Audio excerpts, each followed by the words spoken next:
happy to announce Jonathan Greig. He's a researcher at KU Leuven, and we do hope he comes closer to us, to Vienna. Keeping our fingers crossed. Today he's going to talk about faith science and epistemic authority in Middle Byzantium. And Jonathan, the floor is yours. Thank you so much, Liliana. So in advance, I have to apologize because when I said science, I really mean philosophy. But again, if you're in an ancient medieval context, of course, everyone knows that science means scientia, which means philosophia, and so on and so forth. So the topic is more around like relation between faith, philosophy, but philosophy is science and epistemic authority, Middle Byzantium. So without further ado, I'll begin. So Middle period Byzantium, dating from around the 11th, 12th century AD, has been well known as a time which experienced a newfound direct interest in Neoplatonism and other ancient philosophical and scientific sources, which I believe was mentioned probably briefly yesterday with the talk on Psellos. This period of great interest in these texts, which it should be mentioned were never lost in the Greek-speaking Byzantine world in contrast to the Latin worlds, sparked important questions about the relation of faith and reason, or in particular truths known by revelation, mediated through the scriptures, church councils, the texts of the church fathers, and so on, and truths known by reason, especially as seen in non-Christian pagan ancient Greek texts. These questions come to the fore with the ecclesial condemnation of the philosopher John Italus in 1084 AD, over a set of positions which, so Italus' accusers claimed, end up attacking Christian belief. For example, that the world is eternal, or the soul's preexistence, or positing autonomous Platonic forms outside God, and so on. Although how much Italus himself advocated these positions is far from clear.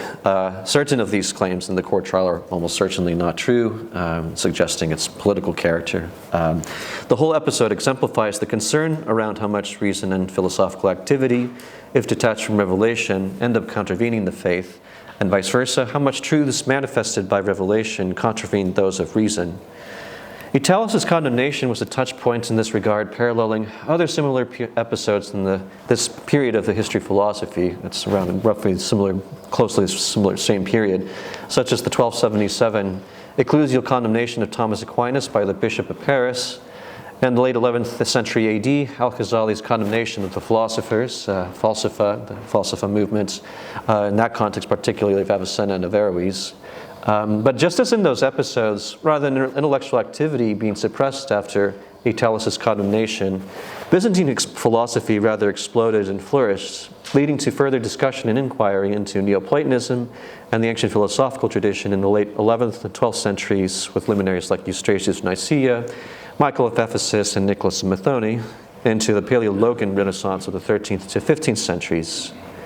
Furthermore, the 1084 condemnation never suppressed the issue of the relation between revelation and reason as sources of truth, but instead the issue would get carried on more deeply into later authors, such as the disputes between Barlaam the Calabrian and Gregory Palamas in the 14th century, and Gemistos Plethon and Gregory Scholarius in the 15th century, which I've talked about in that online talk we had last November. So a longer talk could be developed on this broad history, but for today, I'd like to consider briefly this central period of the 11th century by focusing especially on the philosopher Michael Psellos, and then more briefly on Psellos' successor John Italus, and then the 12th century bishop and commentator Nicholas of Methone. Between these three figures, we find a striking commonality and concern to balance pagan philosophical material as sources of mixed truths with truths from revelation. In particular, I'd like to focus on a general theme running through these texts, especially in Psellos and Nicholas, where revelation is conceived as a kind of competing philosophy or philosophical school in a way that both competes with and simultaneously complements pagan philosophy. So first to begin with Michael Psellos. So born possibly in 1018 AD and dying likely after 1078, Psellos held the position of the hupatos ton philosophon, the chair of the philosophers, in the imperial court in Constantinople. Although he barely entered into monastic life for a short time in 1054 AD, just for 1 year then, the majority of Psellos' life was as a civil servant in secular society.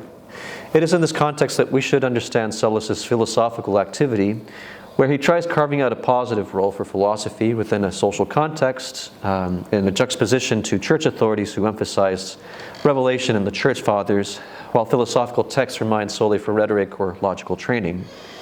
This comes out in his engagement with his friend John VIII Xiphilinos, who was Patriarch of Constantinople in 1064 to 1075. In Solus's letter 202 to Xiphilinos, which is your text T1 in the handout, the letter to Xiphilinos doesn't survive. We just have this response from Sellos.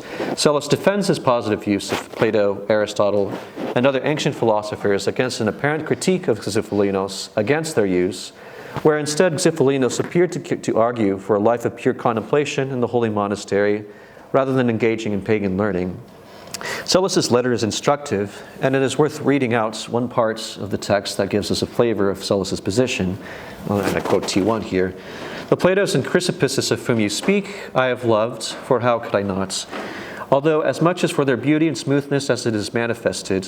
However, of their doctrines, some I have immediately disregarded, while others, which well complement our suppositions, I readily took on, and mixed with our holy teachings, just as when Gregory Nazianzen and Basil Caesarea, the great luminaries of the Church, also did. As for the nature of syllogisms, now I had never despised it, but for myself I would come to despise it in order to see the Lord in form, in ede, and not through riddles, the enigmaton." And here we can probably pick up the subtle allusion to Numbers 12:8 about seeing the Lord face to face and not through a mirror darkly. Sellos replays that in this language here. For reasoning, syllogistai, playing on the syllogismo and the syllogisms earlier, reasoning, as you indeed have known it, my brother, is neither a doctrine foreign to the Church, nor a paradoxical position among those in philosophy, but rather it is only an instrument of truth and a discovery of the sought-after objects. But if someone does not wish to accept the orthodox teaching in a more rational way, nor to eat solid foods, but rather preferred only to drink milk like a Corinthian, for these reasons should we too, who toil after exact reasoning, be indicted and accused. So here we see Sellos attempt two things. First, to give approval to the ancient philosophers, like Plato's and Chrysippus's, he says, and that they have inherent value. And then second, at the same time, to show how not all that they have is of value, but only that which corresponds with revealed truth, as he mentions with the Church Fathers Gregory Nazianzen and Basil Caesarea. Sellos' idea of reason's instrumentality is interesting here. On the one hand, it does not establish truths in itself as an instrument, but it is a guide for the final object of inquiry. So this suggests that revelation also has access to that final object, and not just in the way that philosophy has just as an instrument. Sellos' idea of reasoning, syllogistai, as an instrument may be an allusion to the late antique philosophical disputes, whether logic was a part of philosophy or an instrument, where the Aristotelians and most Platonists in late antiquity sided with the instrumental view, gets the idea of logic as a constitutive part of philosophy. For logic, as Alexander of Ephrodiseus and other later Neoplatonists would argue, it does not show the truthhood of a thing by itself, but is merely a guide for the higher parts of philosophy that establish and determine the truths of things. Be this as it may, this text is also interesting in the way that Sellos contrasts his position with that of Xiphilinos and other monastics and church authorities, who he describes elsewhere in the text as mountain dwellers who are much closer to the higher virtues, like contemplation. Yet the critiques of philosophy are made in ignorance, since they do not actually know the content of the pagans whom they judge. Sellos' point is that pagan wisdom must be known to be able to judge and distinguish what is false from what is true. But the so-called mountain-dwelling monastics, in Sellos' words, mountain-dwelling, due to their suppression of the value of pagan wisdom, are instead ignorant.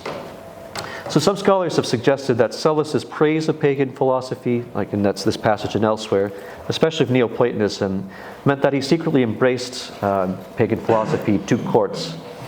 Despite our passage just discussed, the scholars have pointed to another well-known passage in Sellos' Chronographia, where he gives an autobiographical account of his pedagogical training. Proponents of this claim have mainly emphasized the first sentence from our text, T2, on the handouts, where Sellos says, after being trained in Aristotle and Plato, "From there, as if completing a cycle, I came to Plotinus, Porphyry, and Iamblichus, after which, continuing my journey, I came to the most wondrous Proclus as if into a great haven, where I sought all scientific knowledge and clarity of concepts." At first glance, Sellos' settling on Proclus is perhaps no surprise, For anyone familiar with Proclus, especially Proclus's Elements of Theology, one can see that he had a very well-developed philosophical framework, often described as a scholastic systematizer of late Neoplatonism. Some have described the elements as anticipating the more geometrical format of Spinoza's ethics. In turn, most Byzantines, before and especially after Psellos, recognized Proclus as one of the top giants of ancient philosophers. That being said, the rest of T2 on the handouts is telling insofar as Psellos doesn't stop at Proclus. So he says here, after these philosophers, intending to ascend to first philosophy, that is metaphysics, and to be initiated in pure scientific knowledge, I took up the study of incorporeals in what is called mathematics, in order that I would comprehend whether there is indeed something which is above intellect, hupernon, or above being, huperousion, and beyond these other things. After this passage, Psellos comes to link this contemplation of pure incorporeals with what he calls wisdom transcending demonstration. This is off the handout. And then in passage T3, eventually being led to another philosophy, and the Greek hetera philosophia, which corresponds to divine Christian revelation manifested both discursively, such as by the Church Fathers, and by divine direct inspiration. Psellos' language, we can say here, is Neoplatonic, insofar as he describes divine contemplation as above intellect, in his words, and above being. But interestingly, he rejects using Proclus, much less other Neoplatonists, earlier cited, as authorities for this level of contemplation. Psellos rather has recourse to prior Christian authority to back up such language, particularly with the Pseudo-Dionysian corpus, likely dating to around the early 6th century AD, where the Christian God is described as both above being and intelligence, and at the same time as true being itself and intellect or intelligence itself. Descriptions which borrow from Proclus and other Neoplatonists, but suffice to say here, Psellos here and elsewhere recognizes Proclus as a useful guide. Yet he establishes for himself earlier, he only partially uses the truths he recognizes in Proclus and other philosophers, although rejecting those premises that conflict with revealed truth, such as polytheism, the eternity of the world, and so on. But I'd like to go back a little and focus on Psellos talking about this other philosophy, this hetera philosophia from the T3 passage, in implicit contrast to the philosophia corresponding to Proclus, Iamblichus, Plotinus, Aristotle, and so on. In texts like this and others, Psellos transposes the term philosophia to Christian positions that are manifested, as he spells out in the text, either in discursive arguments made by the Church Fathers or by direct inspiration. His placing this higher philosophy over what the standard term philosophy of this lower version suggests that what is grasped by the human pagan philosophers is not in exclusive competition with the higher revealed revelation, with philosophy, which is revealed, but insofar as he uses the term philosophy, it suggests that Christian positions grasped by revelation can and should be taken in comparison and dialogue with non-Christian pagan philosophical positions, especially where these harmonize with the Christian view. A good example of this is in Psellos' text, the Philosophica Minora 2, passage T4, where Psellos compares Proposition 35 in Proclus' Elements of Theology, which proves that, in the words of the proposition, every effect remains in its cause, proceeds from it, and reverts to it, the sort of standard triadic formulation in Proclus. So Psellos compares this proposition with the Christian doctrine of the Trinity, and here I read from the passage, "What is agreed upon by us concerning our theological teaching, that is, the Trinitarian consubstantiality, does not need other proofs or the establishment of an argument belonging to foreigners. But among the wise Greeks, reason, logos, is a highly productive component of their theological demonstrations, and it also contributes no small part to our own arguments, that is, in Christian theology, as regards the union and distinction of the Son in relation to the Father, where their union does not eliminate the distinction, nor does their distinction break apart the union." This text gives us a good example of Psellos' methodology in the way he uses ancient philosophical sources. That is, Psellos will either directly quote the text, as he does before a passage just now, or paraphrases and references it, and then he will compare the Christian position with his philosophical source, sometimes borrowing the language of his source, especially Proclus, like we can see with the passage T4. Yet he keeps the two at a clear remove from each other. In this sense, we can see the clear distinction between non-Christian philosophia, which is a mere instrument, to use this term earlier, and the revealed Christian philosophia, which he clearly does endorse and adhere to. Yet Psellos does not merely mention Proclus and other philosophers for the sake of merely just mentioning them, or just for mere comparison, or just as he doesn't merely just compile texts, and it's not just a mere historian of philosophy, like I sometimes feel like I am. But anyway, so Psellos does take his philosophical interlocutors' arguments seriously, pointing out errors and internal contradictions in the material where they do exist. A good example of this, which also gives us a good example of his methodology, is in Psellos' letter 126, so there's passages T5 and 6 on the handout, where Psellos scrutinizes the philosophical claim that nothing among things which are and things which come to be is uncaused, which could basically say is an early version of, you could say is an early version of the principle sufficient reason, you can see stated here. So in the text in T5, Psellos proceeds to list different counterexamples of potential uncaused things. For instance, the idea from Plato and Aristotle that the soul or matter are ungenerated and without a cause, before he shows other texts where at least Plato sets the record straight that there is a cause for each of the two. And then after the text, it's not, I don't think on the handout, but he also mentions examples of the combination of drugs, which when combined bring out distinct opposed powers that are not present by themselves. So there you could think that those are just merely uncaused, or cases of things which cause effects which are otherwise disparate in kinds. For example, he shows in his examples the usefulness of bats and owls for sleeplessness, which I guess is the common idea at the time, or the use of vinegar for inducing contractions in a pregnant woman, and so on. Or cases of animals who accurately predict the moon's course, or those like reindeer who change their color at will, according to Psellos anyway. All these, as Psellos says, not even the very wise could explain the causes of these things happening. Yet despite this, Psellos maintains that causes still in fact do exist for these things, even if they just appear to be spontaneous without a cause, but that they remain unknown to our knowledge. As Psellos quips near the ends, and here I quote from the first paragraph in T6, every science and art, and therefore, as I have said, so every science and art, therefore, as I have said, provides the causes of its own hypotheses, but the ineffable things of nature, or also whatever transcends nature, even if they have a cause for their own existence, this cause has not been known to us. Here, Psellos asserts that the lack of epistemic evidence for indicating the cause, such as what connects bats and owls to curing sleeplessness, does not negate the ontological existence of that cause.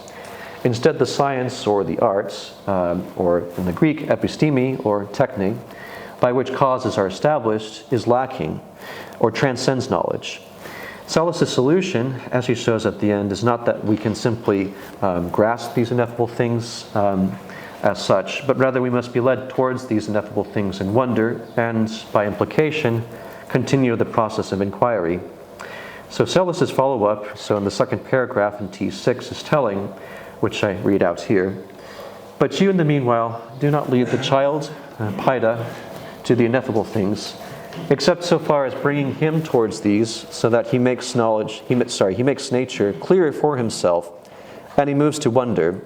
For as Plato says, wonder leads to philosophy, and recognize a most virtuous soul in him, whenever he is struck by these things and often rises towards the supernatural. But the soul that seeks only the commonplace has been artlessly shackled to matter. In other words, Psellos argues that the right virtue must be inculcated in the students, or the child's, if inquiring into the causes of these so-called ineffable mysteries is to be done. What is also particularly interesting is that Psellos seems to be thinking of hierarchical causes here. So that it's not just causes on a purely material level alone, as indicated by his denigrating the commonplace soul or being artlessly shackled to matter, but a gradation of immaterial causes behind specific material effects, such as the soul as a principle of life in living bodies, and so on. Although the method he prescribes could also apply to, for example, the medical doctor or the drug maker with the form of health, for example, knowing how to impose health in a patient in principle. So the right virtue will look upward from the material level alone. Yet, however, as we see in the last passage, so in the third paragraph in T6, Psellos indicates that a mean should be sought between attaining higher level principles in philosophy and the arts or techne which corresponds to the lower material level. So, establish this as a mean between two springs, namely science, episteme, and arts, techne. And the art of words is one which is called rhetoric. And grant such a one to draw in part from both mixing bowls, unless you wish him either to possess a speechless mind, nous, besides philosophy alone, or a mindless tongue, besides rhetoric alone. Psellos' quip here follows a more general principle in the virtues that he advocates in other texts. On the one hand, Psellos affirms the Neoplatonic scale of virtues, which begin with natural and ethical virtues at the lower level, and end with contemplative and paradigmatic virtues at the upper level, tied to union with the One or God. In other words, that the person is supposed to go through this hierarchy of virtues from the lower and then eventually completing up to the higher. And Psellos here affirms the objective value of these higher virtues up to the level of contemplative and paradigmatic virtues. On the other hand, Psellos argues that since we still live human embodied lives and are not pure souls, we should not inculcate the contemplative virtues alone, but rather the middle level of the virtues, which would be the political virtues, which are placed between the purely bodily level, implying base material vice, and the purely disembodied level, implying pure contemplation apart from the material level. So a mean between these places. This seems to be in the background with our text from the end of T6, when Psellos advocates drinking of both the philosophical and the rhetorical drinking bowls, implying both contemplative and bodily material levels respectively. Psellos' advocation is striking when we compare him with later Neoplatonists, especially Proclus and, of course, various church fathers such as Evagrius and Maximus the Confessor, who advocate a pure ascetic life aimed towards contemplation in removal from the material worlds. The divide here may not be so great, perhaps the difference is more in degree between Psellos and these figures, but it's nonetheless a striking contrast. It is this factor which has recently led Michele Trizio to argue that Psellos is a radical figure in the Byzantine intellectual tradition, not so much for his reviving Neoplatonism and ancient philosophy, but rather in advocating a mixed life of both philosophy and political and rhetorical virtues. But in the meantime, coming back to the main topic for this section here, I suggest that Psellos' argument for mixing these two bowls between philosophy and rhetoric, as seen in our text, goes with the broader theme of his emphasis on selectively drawing on ancient philosophical sources and holding them to the standard of the other philosophy, this hetera philosophia, that he advocates, or what he also calls elsewhere Christian philosophy. Psellos finds a voice by instrumentally using Proclus and other philosophical and scientific sources, yet he subjugates and orders them according to the wisdom of Christian revelation, or as he would call it, Christian philosophy. So for this next section, I will more briefly look at John Attalos, the successor Psellos, in the position of the chief of philosophers position in the imperial school, before finishing with Nicholas of Methone. While Psellos was known for his rhetorical gift in his texts, Attalos, it would appear, got more to the point, perhaps to the detriment of his reputation, as Anna Komnene polemically reported of him in the 1140s, and another indication of the political ill will his reputation had. Even Psellos recognized this when he praised Attalos' forceful argumentative style, compensating for his lack of linguistic skill, although he also critiqued his utilitarian approach.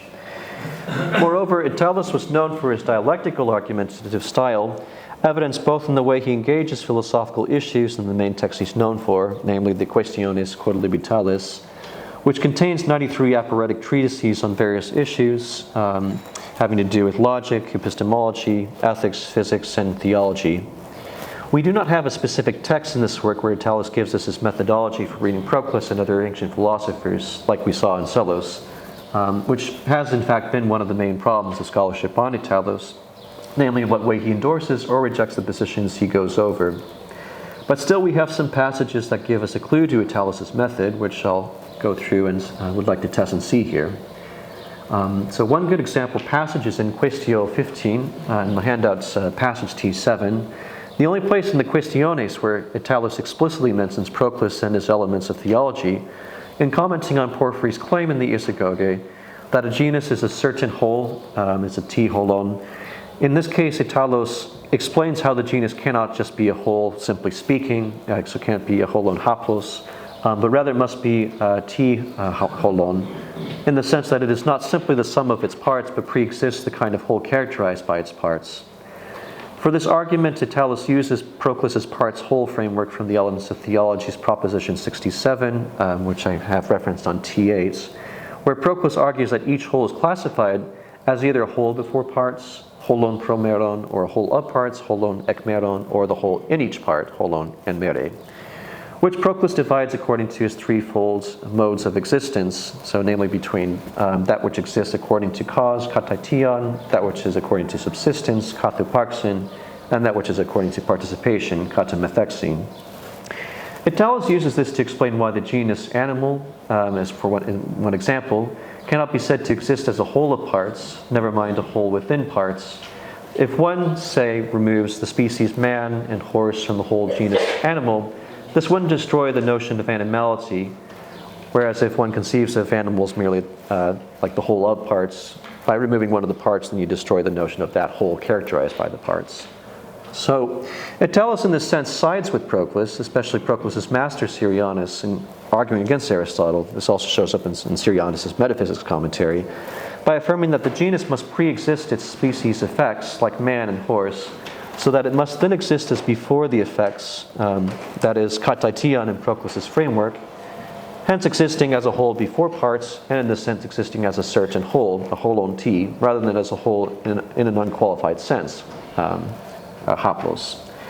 Given Italos' arguments in this Quistio passage, it's interesting that Italos is not giving a demonstrative argument, so he doesn't just make this claim, he's not arguing this that it's just simply true, demonstratively, but he instead gives it as an explanation or dialectical arguments in making sense of Porphyry's claim. On the one hand, this suggests that the Quistio's argument is neutral. However, it is not as if Italos himself would not endorse this proposition. For indeed, there are other texts in the Quistiones and in Italos' other works where he does endorse a version of Proclus's threefold framework, distinguishing between the forms or ideas of beings in the mind of God, which will correspond to the wholes before parts, and the created instantiation of those beings, which would then correspond to the whole in the parts. Yet Italos not making explicit in Questio 15 whether or not he explicitly endorses Proclus or Porphyry, and in what way, is but one of several examples throughout the Quistiones where Italos' methodology is subtle and not obvious. Another example of Italos' engagements with Proclus is in his Quistio 92, and here I reference passage T9, which is titled Argument Establishing that Matter Does Not Exist in the Way That the Greeks Claim, that is, the philosophers claim. Logis kataskeos sadson, hoti ukesti hule kathos hoi Hellenes fasi. In one particular passage in the treatise, which that's the only part I quote in T9, Italos considers arguments on matter from both Plotinus and Proclus, and dialectically rejects certain conclusions from both. So first it should be recalled that matter, specifically prime matter for Plotinus, is produced as the last ontological level of reality after the first three metaphysical principles of the one, intellect, and soul in descending order, which we've seen it mentioned already in the last few talks. So matter comes last after soul, is the final ontological production after these three principles, as what is completely deprived of all being, so that it is pure privation in itself. And for Plotinus, one consequence of this is that matter becomes a principle of evil, even though Plotinus is careful not to define it as evil as such. Plotinus wants to really be careful not to say that the one ultimately produces something which is evil as such, but he'll still want to say that matter is a principle. It can be the cause of evils, all the same. And Proclus, by contrast, is not happy with this. So by contrast, Proclus sharply critiques Plotinus' relating matter with evil in this way, where for Proclus, evil is a parasitic existence. In the Greek, he will call it a parkupostasis of a thing's nature or what is good. So in other words, it's not pure privation, as Plotinus would have it. So matter then for Proclus is directly produced by the one, rather than as the furthest entity from the one, as for Plotinus, and reflects the one's nature as being purely simple in itself. So, given all this background, Italus picks up on both Proclus and Plotinus by first taking up Proclus's conception of matter as produced directly by the first cause. So in T9, this will be the sentence that reads, "If they then say that it is produced immediately," and so on, and critiques this view by accepting Plotinus' premise that matter is a source of evil, so that if that's the case, if so, then the first cause is directly imputed as also a cause of evil, which neither Italus nor any Neoplatonist wants to accept. So then at this stage in the argument, matter is not produced directly by the first, but rather by intermediate causes, as Plotinus would have it. But then Italus next rejects this latter premise of intermediate causation. So in the middle in T9, this will be, but they will say indirectly that the production of the last occurs, and so on. Since, speaking of matter, nothing among beings will be last or inferior, as they suppose, nor simple. For what is produced from multiple causes, as has been said, is not simple, but from some others, and these worse than that. So here Italus is implicitly referencing this premise from Proclus's Elements of Theology, propositions 58 and 59, which I include in T10, demonstrating that a thing is either simple or composite if produced by one or several causes.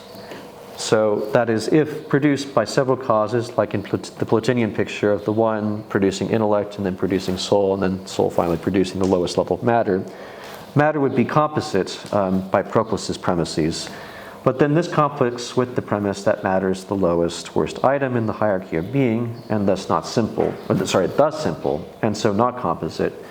But then neither is matter simple in the way Proclus would have it. So then this leads to Italus' conclusion that ultimately there's a contradiction between both sides, and this is in the last 3 lines of T9, I quote here. So if matter is neither simple or composite, as has been shown, then it does not belong to beings, nor is it known as a substrate for physical beings. Therefore matter is not as they themselves assert, again they, the philosophers, explicitly, but implicitly he means Plotinus and Proclus here. So one thing that comes out from this analysis is that Italus dialectically engages with the different ancient philosophers. He aims to show how their positions, taken alone, at least on the question of matter, leads to internal contradiction. Comparing this again to Psellos, it is a marked change where Italus, by contrast to Psellos, tries to tackle the positions of Proclus and others and show in what way they do or do not follow. Something that we also see Nicholas and Mathoni do, although much more negatively, as we'll soon see. While here we can see that the Christian position on Italus' viewpoints remains protected, we find other passages where Italus will step in and simply not agree with the philosophical position due to Christian belief.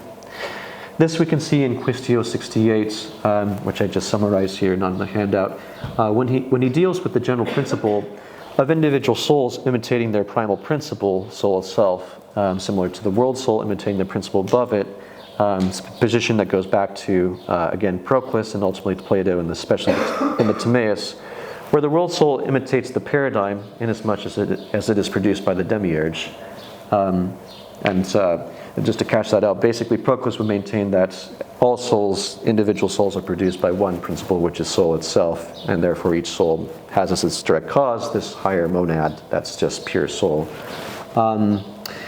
Yet Italus, in discussing this premise, simply asserts that, as a matter of fact, we do not espouse this, and just leaves it at that, implicitly maintaining his Christian position against the principle of causation by intermediaries in the case of individual souls, and a separate principle of soul itself. So he simply just asserts this is something that we don't maintain.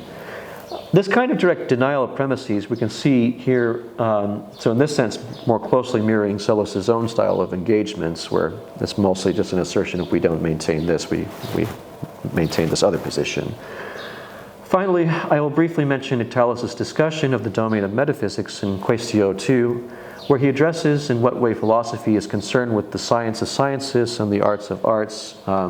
This is a line that summarizes Aristotle's view in Metaphysics Alpha, Big Alpha 2, that metaphysics is concerned with the highest of sciences. And in this respect, it appears Italus' question is about the scope of metaphysics, not just philosophy in a general sense, but in the sense of the highest of sciences. While Aristotle refines his view of the scope of metaphysics, or first philosophy, as concerning being qua being, on more or less the current kind of majority interpretation of this line, this is to mean that metaphysics is concerned with the attribute of being as it concerns all beings as such, so including substances and their accidents, both physical substances up to immaterial separated substances up to the divine intellect or God. Italos, however, takes a stronger interpretation of this view when he responds that the science of sciences, or metaphysics, is concerns with the subsistent cause of all beings, so in the stronger sense of cause there, and namely he takes it as being or intellect as such. And here I read from T11 in the handout. If it is true that none of the beings is without a cause, here you can see a reference back to Selous' discussion of this idea also. So if it is true that none of the beings is without a cause, but that the beings are and come from the same root and source that flows ceaselessly, I mean the good and true being, on which Aristotle and Plato before him philosophized, one of whom said that the one is identical to the good, while the other, identifying the intellect and being, declared it to be the demiurge of beings. So those versed in Neoplatonism will recognize their namesake legacy, where Italos implicitly links Plato with the one good identification and Aristotle with the intellect being identification. And here it seems that Italos is happy to accept that the first cause under either description of one good or intellect being, either of those combinations, he's happy to accept the first cause regardless under these two descriptions without a strong commitment. And in this sense, Italos may not be as strict a Neoplatonist who would strongly separate these two. So, of course, the standard Neoplatonist position would be that the one transcends being as such, but you can see this identification or link between the two in Italos. So he doesn't take the strict Neoplatonist reading of that, of the separation, which may perhaps belie Italos' acceptance of the pseudo-Dionysius, who himself makes the first cause, or God, both being itself and beyond being as the one and goods. Just as a parenthetical note. So Italos' identification of the subject of metaphysics with the first cause being itself, that is God, rather than the attribute of being as such, goes back especially to Syrianus on the subject of metaphysics, or first philosophy, which I reference on the handout T12, where basically first philosophy is the principle, it's concerned with the principle being itself after the one. So in this sense, metaphysics is, more strictly speaking, theology for both Neoplatonists like Syrianus as a pagan or pure philosopher, as well as for Italos as philosopher and Christian. From Italos' passage, what we can definitely say is that Italos does seem to explicitly accept this conception of metaphysics, not merely reciting what Aristotle, Plato, or other late antique philosophers said, or just in proceeding through dialectical argumentation as in our earlier passage. Although certainly more of Italos should be investigated, this does seem to mark a subtle contrast to Selous' approach, where he demarcates the domain of metaphysics, at least on the pagan or human level, from the other philosophy, heterophilosophia, that belongs to Christian revelation. At the same time, we could also say that Italos may be pushing Selous' project for defining and understanding this Christian philosophy to its logical conclusion, by explicitly accepting those non-Christian philosophical premises that coincide with the Christian position. In other words, he will just accept that position unqualifiedly. He doesn't have to qualify it and say, by the way, this is pagan, and then this is our Christian position, which happen to coincide. He just states it. So to this degree, the difference is perhaps much smaller when we compare the two philosophers, ultimately, between Italos and Selous. But at any rate, this is a methodological observation, which we can come back to later. And now finally I turn to Nicholas of Methone, some roughly 70 years later, in the mid to late 12th century. So as bishop of the town or city of Methone, which is at the southern tip of the Peloponnese in Greece, Nicholas was well known for a number of theological treatises against the Latins, especially in relation to the Filioque controversy concerning the procession of the Holy Spirit. But most well known is Nicholas's commentary text, The Refutation of Proclus's Elements of Theology. In both these sets of texts, Nicholas seems to be very interested in using Aristotelian dialectic and logical argumentation, which especially comes out in his anti-Latin treatises, which may bear some similarities to Italos' method, but also shares similarities with the common Byzantine rhetorical strategy in lumping argument after argument against one's opponent. Noteworthily, Nicholas's commentary on the Elements is a polemic against Proclus, which he sees as a threat to revealed Christian truth insofar as Proclus argues for a non-Christian position, like the pre-existence of the soul, the plurality of gods as necessary causes of the cosmos, and so on. The refutation is a proposition by proposition critique, showing how Proclus's theses for Nicholas are either incorrect, or they're internally self-contradictory, or if there's any truth in them, if there's anything right in them, because they are stolen from the writings attributed to the divinely inspired Dionysius the Areopagite, the follower of the Apostle Paul, in other words, the pseudo-Dionysian corpus. So, as modern scholars have acknowledged, Nicholas recognizes the parallels between Proclus and the pseudo-Dionysian corpus, although for Nicholas, insofar as he believes that they are the writings of the authentic Dionysius, Proclus must have depended on Dionysius for Nicholas, whether in copying the correct views of Dionysius or twisting Dionysius' words to support pagan polytheism. It should be noted at the outset that while there is a common rhetorical anti-pagan trope in Byzantines of this period, which of course goes back to early church fathers and philosophers, early Christian philosophers. And this is certainly the case in various parts of Seleucus and Italus' canons, so they also have these critiques. But what's special about Nicholas is he seems to see Proclus as a unique archetype of pagan wisdom, in a negative way, and in the sense a unique target that is not the case for Seleucus and Italus. So this comes out especially in passage T13 from the Refutation's preface, where Nicholas recognizes Proclus as summing up, in his words, every Hellenic teaching into an axiomatic structure of propositions, similar in style to the ancient geometer Euclid's own elements. So it's worth, so here I'll just read the passage in detail. So in this, Proclus baked his bricks, cogitations kneaded together and mixed from every Hellenic teaching, and arranging these cogitations into 211 chapters, placing one on top of the other, he raised up a tower using the continuity of logical demonstrations instead of mortar. Through such a construction, he aimed not only to reach heaven, but even to surpass the supercelestial intellects in knowledge and to run up to God himself, the principle of all things, and to grasp the ungraspable.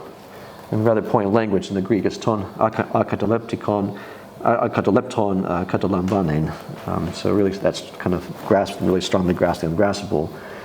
Comparing this with Seleucus' intellectual autobiography and his positive appraisal of Proclus, even if it's conditional and subordinated to Christian wisdom, it is very striking to see this opposite attitudes in Nicholas. Both Nicholas and Seleucus, and perhaps Italus, would agree that God in himself transcends whatever Proclus and other pagan philosophers can demonstrate. But it seems that Nicholas sees Proclus as bringing out the logical conclusion of a well-developed non-Christian philosophy in a way that conflicts with the revealed Christian philosophy in totem, whereas for Italus and Seleucus, the conflict is in parte, so not a total and complete, but just a partial conflict. Hence, Proclus for Nicholas represents a worthy opponent as an example of the errors of human reasoning totally removed from revelation. Although Nicholas's explicit target is Proclus, the implicit, more immediate target is from contemporaries of Nicholas who appear to be engaged in unnamed heresies and use Proclus to defend these views, which we can see referenced in passage T14. Who these specific people are remain a mystery in the scholarship.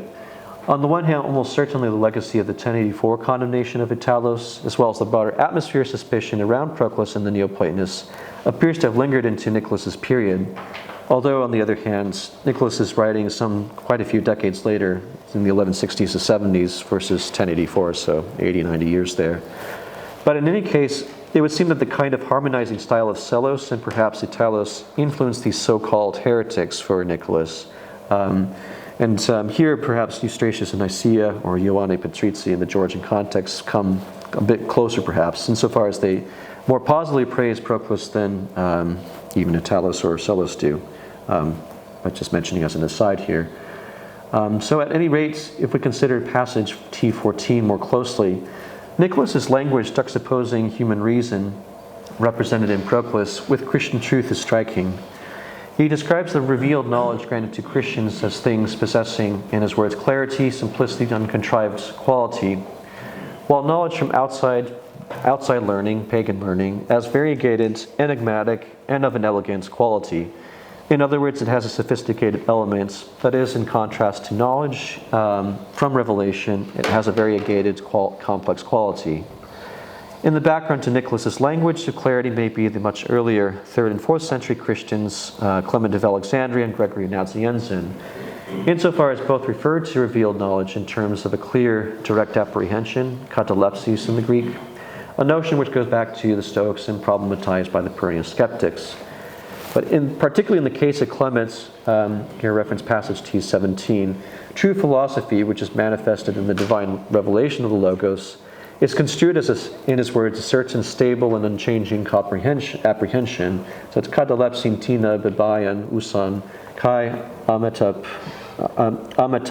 toton, which he elsewhere relates to what has been rightly said in the other philosophical schools of his era, like the Middle Platonists, Peripatetics, Stoics, and so on, that aligns with the full revealed truth of the Logos. And here you can see this in T16. Gregory Nazianzen, although he speaks of revelation in the same language as Clement, it's a marked contrast by juxtaposing human reasoning and pagan philosophy, as often wandering in unclarity. And I'm sorry, it's not on the handout, meant to include it, but in its sum, Gregory uses markedly radical Pyrrhonian language in speaking of the uncertainty of human knowledge, so really emphasizing the unclarity of reason by itself. And this especially seems to be a theme which we see in Nicholas, as reviving this in this preface, when he casts critical doubts on Proclus's project, and thereby all philosophy that is detached from revelation. We can see this in passage T15, when Nicholas qualifies the undertaking of the arguments he will give in the rest of his commentary as not coming from worldly wisdom, as he calls it, but derived from human teaching, nor from his own wisdom, but based on faith in the revealed Logos. The way that Nicholas qualifies the knowledge he apprehends from this worldly wisdom or his own knowledge, implicitly from reason, suggests the inherent fallibility of such knowledge derived from reason. This gets borne out later in Nicholas's commentary, when, for instance, he depends on Dionysius as divinely inspired, implying that Dionysius is to be a trusted authority besides revelation in propositions held by faith. Insofar as Dionysius was the follower of Paul and thus divinely inspired, providing a level of certainty that reasoning from non-inspired sources like Proclus could not. So in this regard, it's interesting to contrast Nicholas with Psellos here, who also uses pseudo-Dionysius, but either in implied ways or simply one among other sources in his texts, whereas Nicholas seems to uphold Dionysius in a rather strong way, consistently as the opposite archetype to Proclus. This would mark a contrast of both Psellos' and Italus' methodologies in relating pagan philosophical positions to revealed Christian positions, whereas Psellos and Italus assessing Proclus and other philosophers is on a case-by-case basis. Nicholas weighs the whole figure of Proclus in juxtaposition to the authoritative figure of pseudo-Dionysius as an instantiation of an inspired Christian philosopher, at least we may say here. So effectively that Proclus is to be rejected, even if he's right, he has to be rejected in favor of another authority who is, as a figure, entirely correct.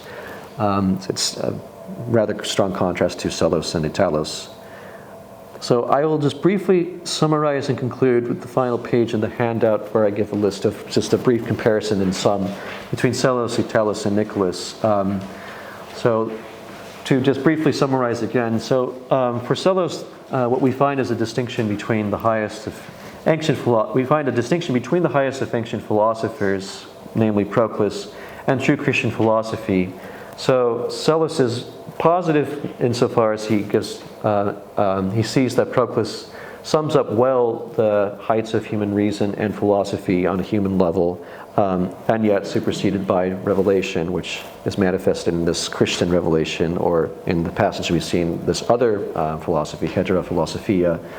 So in the sense, Psellos is a harmonist, so he thinks that there can be a way to harmonize between these two frameworks, at the same time that he sees Proclus as by himself. He's also, in other passages describe Proclus as a teller of tales. He'll also use sometimes negative language like Nicholas does, but only in certain qualified cases. So there's a bit of mixing there that you see. But nevertheless, it seems Psellos is a harmonist, and so he makes a comparison on a case-by-case basis, either accepting Proclus or other ancient philosophical positions insofar as they correspond to Christian revealed truth. By contrast, in Italus, we see actually, we see in Italos a kind of conflation between ancient philosophical positions and Christian philosophy. So where Psellus, we can see Psellus is more or less trying to keep a clear distinction between the two. At least in the passage we see in Italos, more or less he just seems to accept straightforwardly, if Syrianus says this and it happens to be right, then there's no qualification. Syrianus is totally right, or Proclus is totally right. So here we see an individual philosophical positions decided either on a basis of argumentative consistency or congruency with Christian revelation, so in a more kind of fluid way compared to, say, Psellus. And so just like Psellus also, that comparison between Proclus and pagan philosophy and Christian philosophy is made on a case-by-case basis. And then by contrast with Nicholas, as we have just seen, there's an emphatic distinction between Proclus, pagan philosophy, and true Christian philosophy. And in the sense, Nicholas is definitely an anti-harmonist between both frameworks, where Proclus is only right or correct per accidens. If he's right, then he's stealing from Dionysius, or just happens to get his truth accidentally.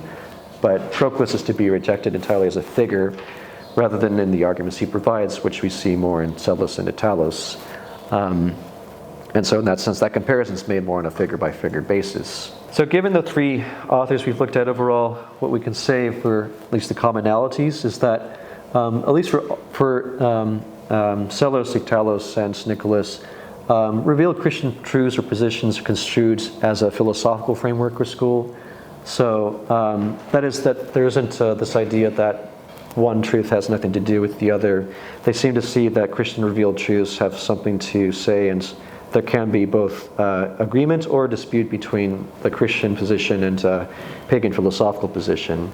And in all figures, you can see them seeing a Christian position construed in philosophical terms, or not just terms, but conceived in a kind of quasi-philosophical school or philosophical framework, or at least you can see that there's a bit of that language in all our authors. At the same time, Psellus, Nicholas, and implicitly Italos treat their position as unique compared to their authors, their pagan authors, namely. So Revelation provides a special epistemic status to their respective school, this Christian philosophical school, that other pagan authors don't have. And in that sense, this kind of borrows again from Clement of Alexandria's kind of similar way of construing Christian philosophy as true philosophy, where the other philosophical schools don't have that truth. Psellus, for Psellus, Proclus, and other philosophical schools provide an ability to elaborate true positions and reveal Christian frameworks. So Proclus is seen as more beneficial as an instrument or tool. And this would correspond with Psellus's idea of rhetoric as necessary for elucidating philosophy. So there's a kind of analogy between his idea of rhetoric as a tool for philosophy in the same way that pagan philosophy is useful for elucidating Christian theological truths, and in that sense, Christian philosophy. And then we can sort of see this similar idea with Italos, but more just in terms of argumentative consistency and validity. By contrast with Nicholas, Proclus's framework is a kind of Tower of Babel. So it's useful, and if anything, it's useful insofar as it shows how much Dionysius is correct and Proclus is wrong in himself, insofar as this is what you get when you go with reason alone, apart from revelation. But yeah, despite all this, Christian positions imply propositions that engage claims in other domains of knowledge, especially in philosophy. And so in this sense, this would it's kind of in the background with my talk, is I'm also partly thinking of these authors in response to a claim in the scholarship that's been made by Dimitri Gutas and Nikita Siniosoglu a few years ago, saying that there's no philosophy in Byzantine philosophy. And it's a claim that I think various scholars have been trying to, most scholars are against the idea, but trying to kind of carefully construe that claim and see in what way to test that claim out. And I think what we can see here is that, what we can see for sure is that if philosophy is taken to mean argumentation of positions that are advocated by these authors in question, and taken as part of a dialogue or dispute with other philosophical authors and traditions, then in this sense, yes, there is philosophy in Byzantium, insofar as there's an engagement with these arguments, as well as all of our authors do seem to actively not just endorse a Christian philosophy because it's just the religious position of the day, but they do actually seem to take it as a they basically accept their Christian position the same way that Platonists accept Plato as an authoritative author. So that's one of the claims I'm also kind of trying to put forward here, is they're conceiving themselves the same way that Platonists would conceive of Plato as their authority. Attalos, Psellos, and Nicholas would think of the Christian position in the same way. They just adhere to this philosophical authority here. That's basically one of the main corollary points I was also wanting to test with this talk. But that's basically, in a nutshell, the position. So at least we see the positions of Psellos, Attalos, and Nicholas as trying to wrestle with, and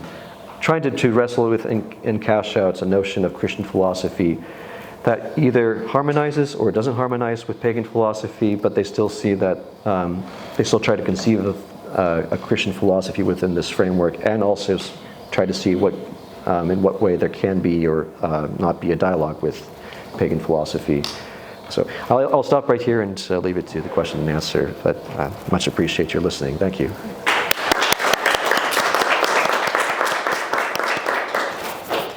Thank you. Thank you for such a, let's say, overview of rarely investigated, period of philosophy. So my question is less meta. I was wondering how alive is the distinction between positive, negative, and theology of eminence in these authors, Sorry, positive, negative. Apophatic, cataphatic. Yeah. Or the positive, negative, and way of eminence. How alive is it in these authors? I mean, because it seems to me that it's really important for early Christian, not even early, but Christian philosophers in the West as well. Yeah. Good. Very good question. I didn't get around to adding it also for page space too, but the first proposition, so Nicholas's commentary on the first proposition of Proclus's Elements of Theology basically critiques Proclus for saying that his idea of the one's not apophatic enough. So he says that, well, he's still going to this notion of the first cause as one. And if you know Proclus, it's one thing to recall with Proclus is the way he defines the one as such, or the one itself, is in purely negative terms. So even saying that it is one is false. So in some sense, you'd say you get to something totally ineffable when you talk about the one itself with Proclus. But the way you see it in the Elements, or the way Nicholas sees it in the Elements, is that that's not even enough. So Nicholas really pushes Proclus to say it should actually be, you shouldn't even say that it is one on the one hand. But on the other hand, he also accepts Dionysius saying that one and the same principle can also be positively a trinity as well as beyond trinity. So you have that double apophatic cataphatic predication of one and the same principle, which you don't get with Neoplatonists. You'll have a distinction of principles between the purely apophatic and then the purely cataphatic. So there's a principle which is being itself, and then above that is the one which is above being. And Nicholas will very much say, no, it has to be what Dionysius says, both of the two together. So at least with Nicholas, he's basically just recapitulating Dionysius, but in Proclus's terms. Or he'll use Proclus's terms to say, well, actually, this is what Proclus should have said if he was correct, by using Dionysius. In Psellos and Attalos, Psellos for sure, he does the same thing basically, and it didn't come out as well in the text I gave today, but he'll also use the Dionysian language of cataphatic and apophatic predications of one and the same principle. Attalos is kind of a little mixed, because like the text, like one of the last texts that we looked at with metaphysics, he says that, well, yeah, of course, the first cause is being itself.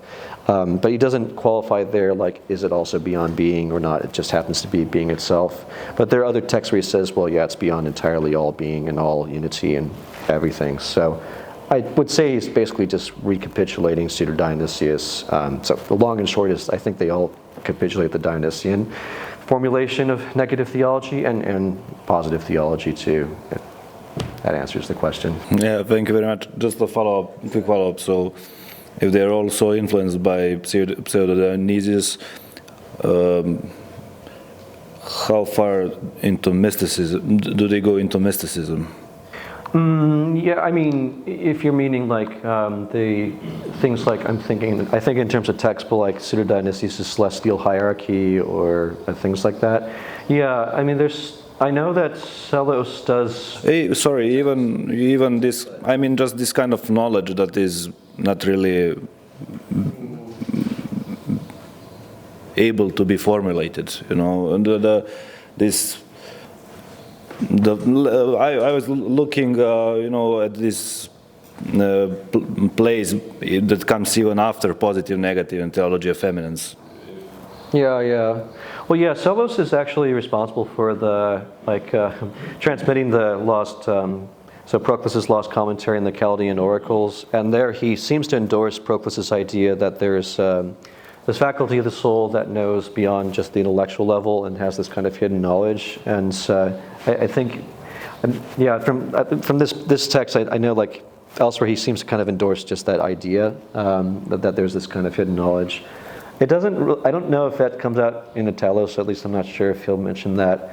And Nicholas, yeah, actually no, Nicholas does mention in like the commentary too something like that as well. That there's a kind of ineffable mode of knowledge that the soul has by its direct union with God as ineffable also. So kind of subscribing to that Proclean idea, or Neoplatonist idea of knowledge that transcends intellect. But so yeah, in the long and short, I think so. Thank you very much.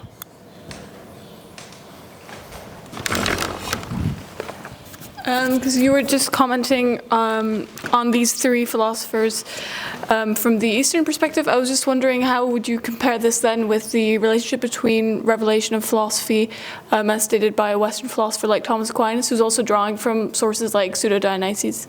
Yeah, that's a good question. Thanks. I take,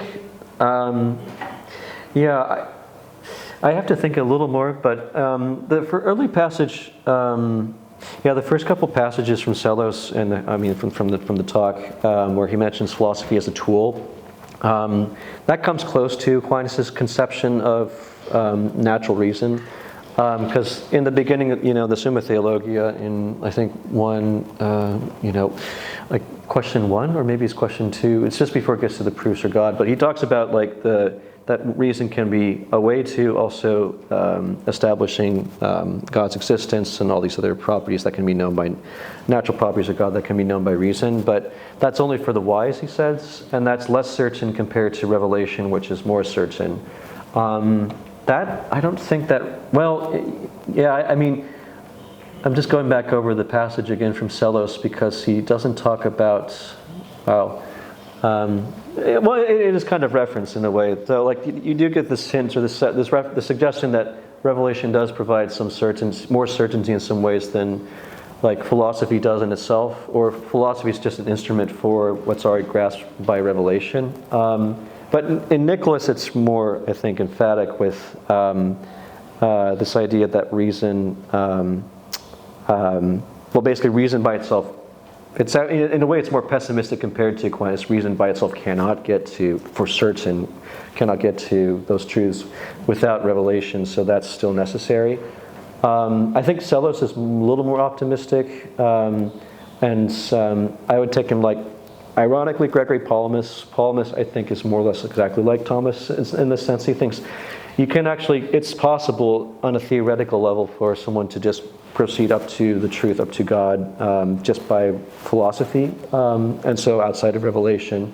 But it's pretty rare, or like without some sort of revelation. So the same thing that happens to the apostle, to Peter, for example, the fisherman. That's also an example that comes from Nicholas. He says that, well, fishermen like Peter can get divine knowledge, and they have more certainty than Proclus does as a learned philosopher. It's a trope that also shows up in various other Byzantines too. They'll say that, well, God could give divine illumination and reveal everything to fishermen like Peter, who did not know anything otherwise. In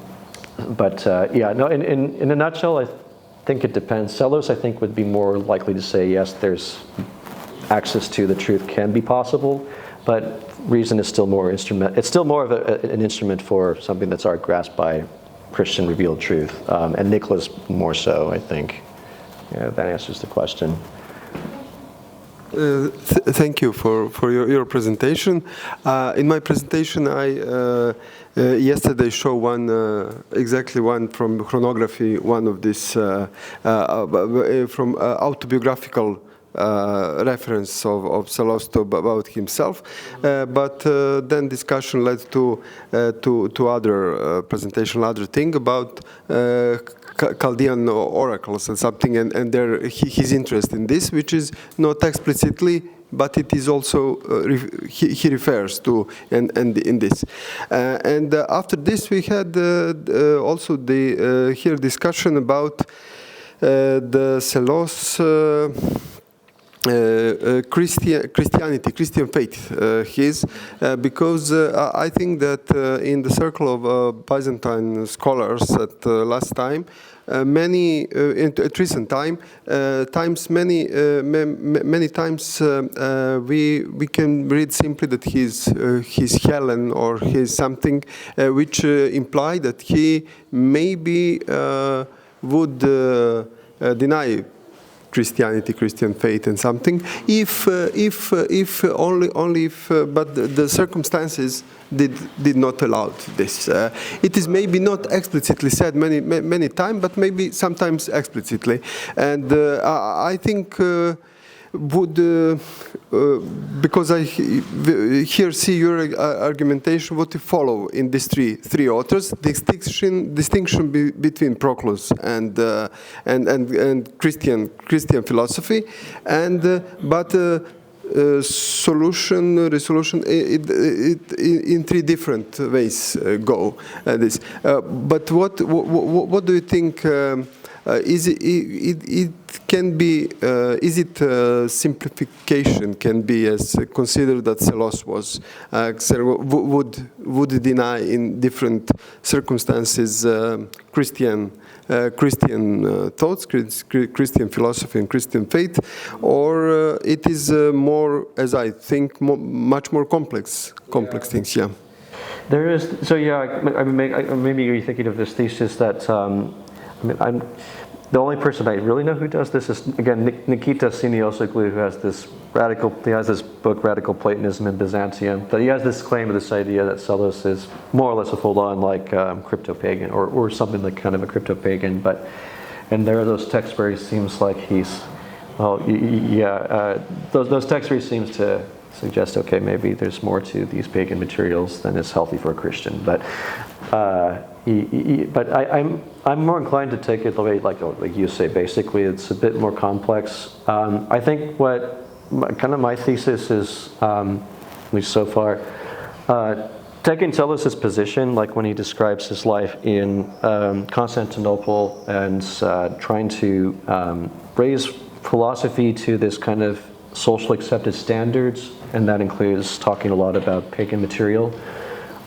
He's trying to do so in a way that is contravening this, I think, popular idea that basically everyone should just do logic and then go into the monastery and forget about the pagan material and figure about philosophy.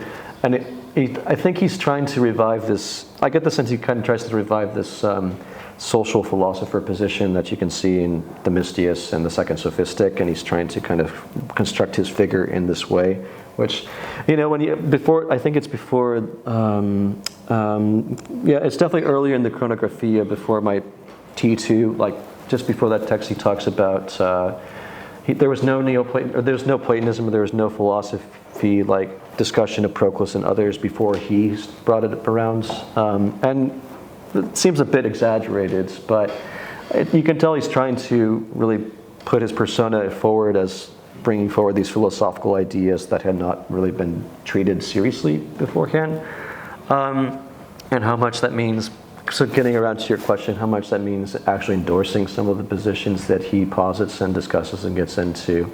I think that's a factor, and it makes it a bit, yeah, you're right, complicated. So I think so far I take him seriously when he talks about this mixing idea between Christian truths and then pagan truths. But how consistent is he in that method throughout his text? That's another question I'm not that certain still, so I'd be curious to look more at. But yeah, that's a good question. Thank you. Okay, I just want to thank you for your lecture, and I know nothing about the period, and I don't know anything about Byzantine philosophy, so it's very informative. I heard of the names, but I never really studied it. And now we had a lecture yesterday. David gave a lecture where he argued about novelty that Christianity brought with itself, and that was the concept of freedom. And he was talking about freedom in one particular context. It was acceptance or denial of sexual engagement, but the emphasis was on the freedom. And he was talking about how that was a novel thing in comparison to the old times. Now, to bring back the story to your lecture and to Byzantine philosophy, you mentioned during your talk how people some people deny that there is such a thing as Byzantine philosophy at all, because it's not really philosophy, it's just theology more or less, it's just Christianity and theology, and no place for philosophy. And then there are these others who go along these lines and say, well, they did take some things from pagans or from Plato and from other philosophers, pagan philosophers, but they kind of added it to the core beliefs of Christianity. So it's kind of it's just stick it there and nothing else. Now, what I'm wondering, and this is a general question, and I really don't know whether you have the answer, or I'm wondering whether there is some kind of organic Christian philosophy there, meaning, like what David was saying, you bring some new concept that grows out of the old tradition, but it comes new, and then it emerges as a novel, important thing. The concept that comes to my mind is virtue of mercy. Non-existent or irrelevant in pagan philosophy, but in Christianity very important. Now, this has no metaphysical implications, okay, but I was thinking maybe there would be some concept of that kind that would grow organically and be the heart of Christian philosophy, not just adding to the old or just putting it together or balancing it out, but just having it new. It's a general question, and I'm sorry for it. It's a good question, but maybe on that last point, the hierarchy of virtues example, Psellos is pretty unique in the tradition, like to emphasize the middle tier of this hierarchy of virtues. So for Neoplatonists, they will say political virtues are important. They're kind of just a stepping stone to the higher virtues. Once you get up, it's a little like the Wittgenstein a ladder style. Like you go up to the top, and then you don't really need the bottom ones. Although they would still say, insofar as you're living an embodied life, you do. But I think what Psellos is interesting here because he ties the virtues to embodied life, and unlike Neoplatonists, really emphasizes humans as both body and soul. But like in a strong identification, not the kind of weak identification you get with Neoplatonists. Well, because I mean, they will say that like insofar as soul produces body, then it should care for its body. Like there's that long-range tradition. But like Psellos, I think, really harps on the Christian theme or idea of this identification of soul and body from birth onward, and that affects how the virtues are to be seen. And because of that, there's more of a centrality to the middle tier of the virtues as incorporating both the lower and the higher.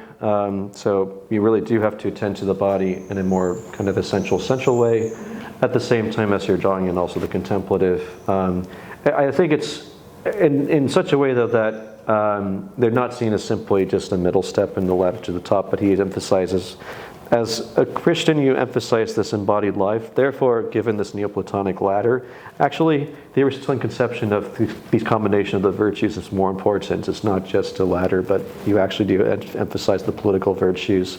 at least what he calls the political virtues, which is in both personal and also in engagement with others, so it's a more broader idea of political. But that's a new idea you don't get with pagan Neoplatonists at all. And I don't really know anyone else from what I can think who maintains this mean view of, actually the political virtues are the ideal for human embodied lives. So I think that's where his Christian view influences like a unique development. But that's a good question. And briefly to this critique of Byzantine philosophy, I should probably just state, basically the argument is that basically philosophy involves autonomous thinking, autonomous proposing of new original ideas without being constrained by one's social environment or religious environments. That's the argument that Gutas uses against this idea that not just that there is no philosophy in Byzantium, but also there's no philosophy in the Islamic Arabic world. So Avicenna and Averroes and so on, they don't actually do real philosophy, but what he calls prayer philosophy, because they're constrained by their religious about what the definition of philosophy is. But I mean, the essential issue in his argument, one essential issue is that he makes Plato and Aristotle original philosophers, but they were pagans. They totally subscribed to the gods and so on. As if they were not constrained.